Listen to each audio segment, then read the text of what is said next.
The statements we're about to show you are from the Holy Quran, and is said to be the official, unchanged, pure word of God, revealed over 1400 years ago. Claiming to be the word of God is a heavy statement, and without proof, or if a single contradiction is found within the book, the apparent word of God will be proven false. So without further ado, let's put the book to the test. In the 23rd chapter, titled The Believers, from the 12th to the 14th verses, God is said to give a detailed description of how the human being is formed. It begins by saying, "We then placed him as a sperm drop in a place of settlement, firmly fixed. Then we made the drop into a alaqa." We will translate this word very soon. "And then we changed the alaqa into a lump. Then we made out of that lump into bones. And then we clothed the bones with flesh. Then we caused him to grow and come into being and attain the definitive human form."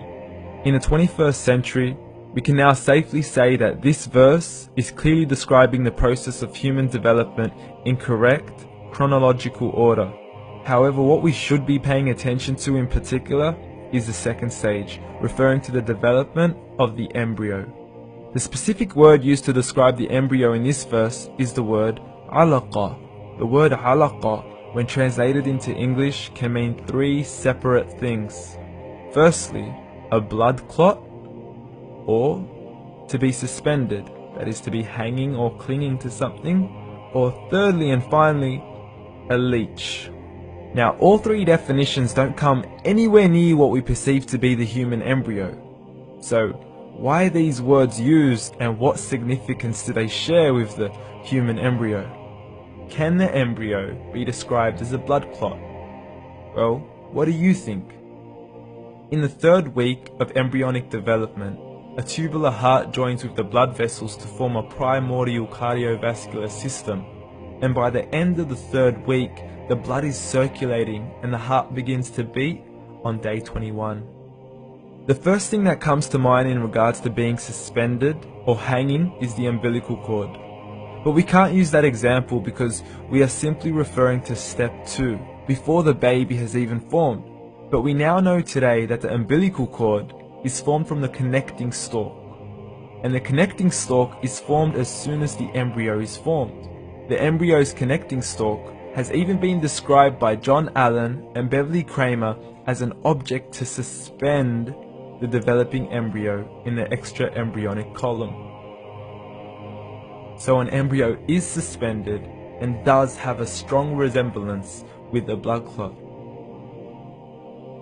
What on earth would an embryo have to do with a leech? Figure A shows the structure of an embryo at 25 days.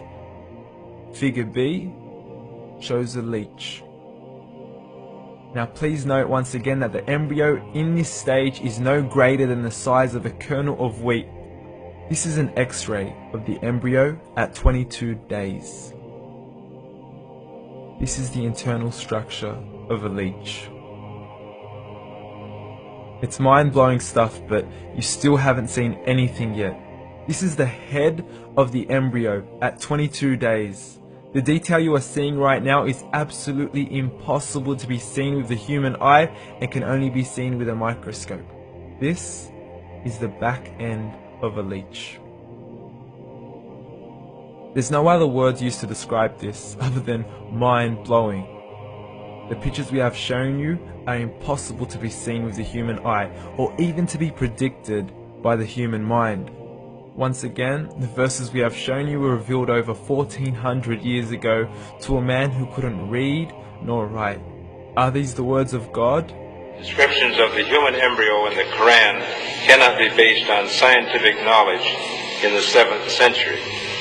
The only reasonable conclusion is that these descriptions were revealed to Muhammad from God, from God, from God, from God.